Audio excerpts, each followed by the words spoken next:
Welcome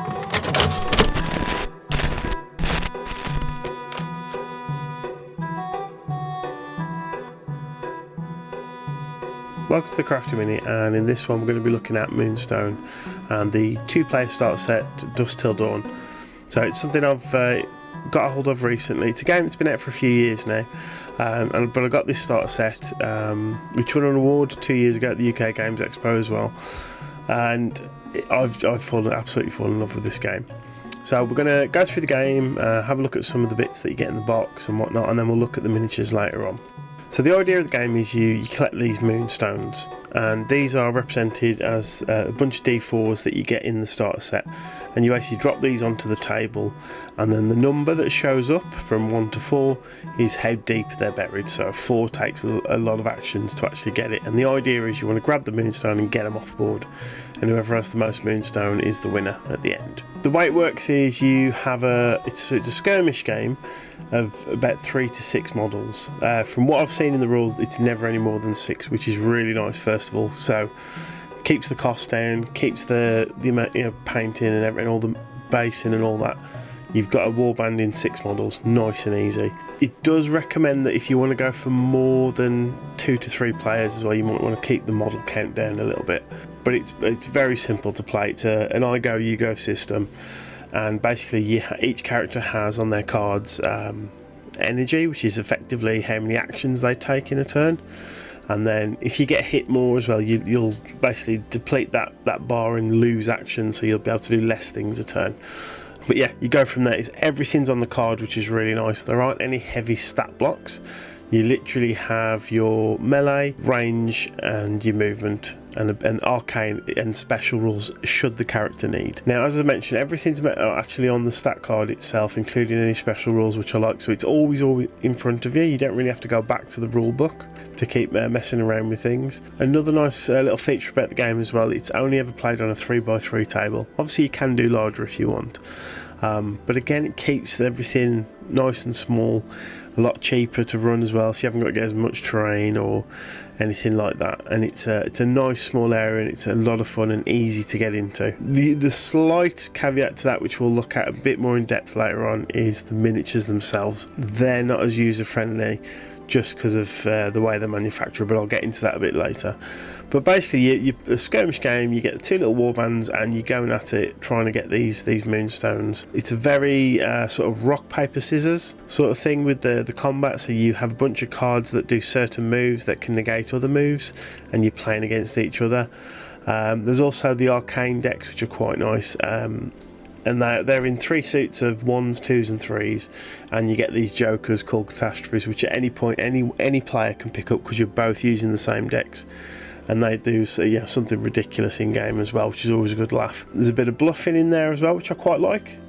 So again, something a bit different, and it seems for the starter set at the very least very balanced and a lot of fun. Like, it doesn't matter if you've got a player who's got tons of experience with the skirmish game against someone who's new. There's a lot more randomness in there, which I quite like. Obviously, certain tactics and things, once you've got your head around your cards and how they work for your faction, obviously then you know how to play them and get the best out of them. But straight out of the box, it seems a lot fairer than some games that I've played in the past. In terms of price point, it's not too bad. So £80 is the retail price for this particular starter set. Now, I got it for a lot cheaper. It was about £52. It was on a sale on Element Games at the time, and that's why I went for it, because there was some of the miniatures in there I just absolutely fell in love with, and I thought, yeah, well, go on, we'll get it and get the starter set instead. So if I have a shop around, you could probably get it for a bit cheaper, but £80 isn't too bad really. And if there's a friend who wants to go with it as well, that's 40 each, and just split it. And if you want to have a particular faction each, there are different starter sets that have different factions in them. So you've got the Dusk Till Dawn, Life and Death, and I believe there's a third more either out or about to come out.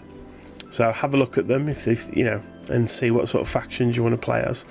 And then in terms of expansions, you don't have to buy anything. It's only if you want more miniatures, and because you never go above that sort of 6 miniature limit for your warband, it's just a case of adding anything that you do or don't want.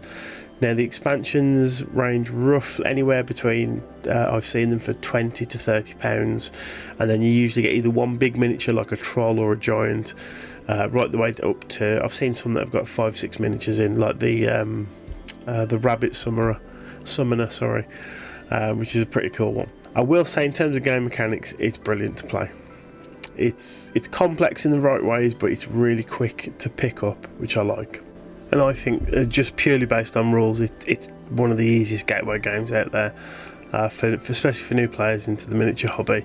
Now the miniatures themselves, so as I mentioned earlier, this is perhaps the only point where it's not very good for especially for new people in the hobby as well. So because they're all made of resin, you've obviously got all the things that go in with that when you buy a resin model. So has to be super glued, you can't use poly cement, you've got to clean and wash them to get the release agent off, otherwise your paints won't go on and they'll just water stain all over the actual miniature itself. So there's that little bit of learning curve, I suppose, if you're completely brand new and you're buying this. It's like, oh, okay, so why aren't things going together properly? In terms of cleanup and things, there'll be a little bit of flash on there as well that you've got to clean up. These are things that aren't very user friendly especially to newbies, but people who've done the hobby for a while, you'll know how to fix this. Now, what I'll do in a future video is when I come to paint some of these, some of the expansions that I've got coming, I'll go through the actual washing and cleaning process as well to help people out, especially if you are new to it, and just how I go about getting these models ready to play. So apart from that, because as I say, that is a caveat there, and it's something I think if you are new and you're looking at this game and you love the art style and the miniatures and things, just bear that in mind.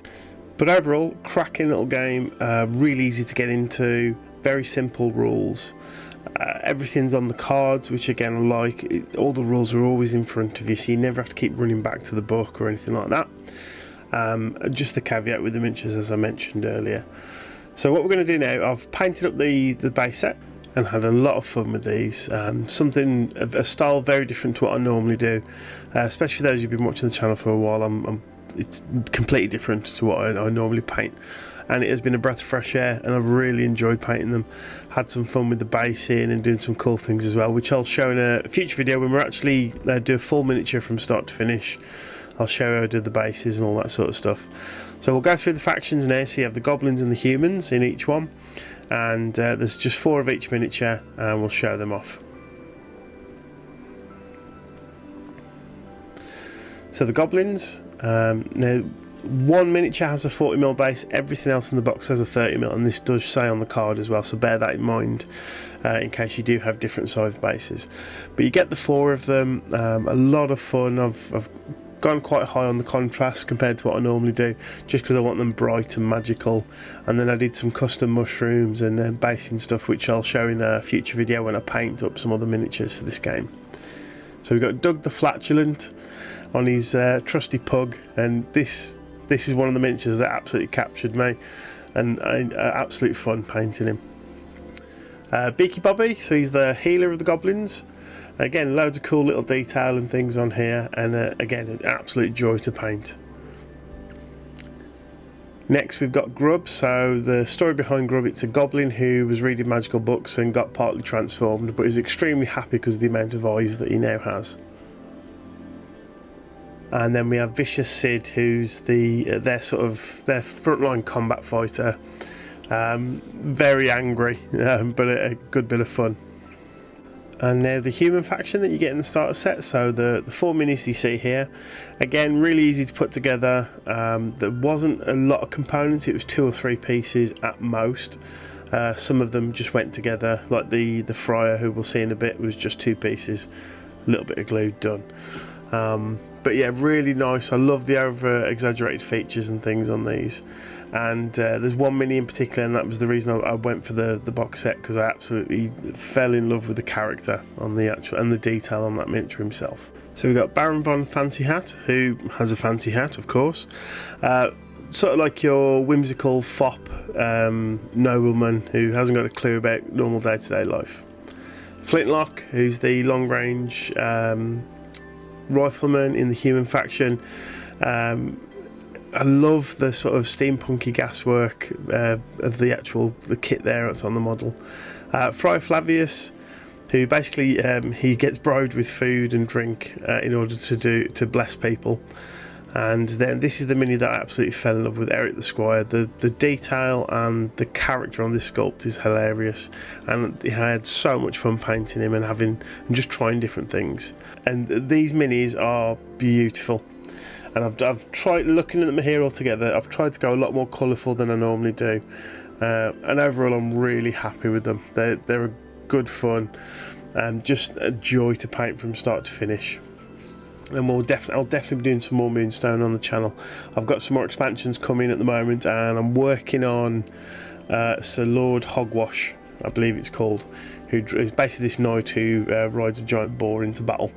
The art style and everything, as you can see here, absolutely beautiful. But yeah, I'd recommend this game. It's good. It's for newbies. It's a lot of fun. Just bear in mind that caveat with the minis. There's a bit of extra prep you got to do before you can paint them. But the rules are really simple. It's very quick to play. The rock paper scissors element in the combat is something I've not come across, and I found very unique and refreshing. The fact there's not tons of stat lines to worry about like in a lot of other games, and also the main one for me is you get a warband for 3 to 6 minis and you're done. So you haven't got to worry about painting a ton of minis and getting them all ready. Terrain, obviously do whatever you want with that.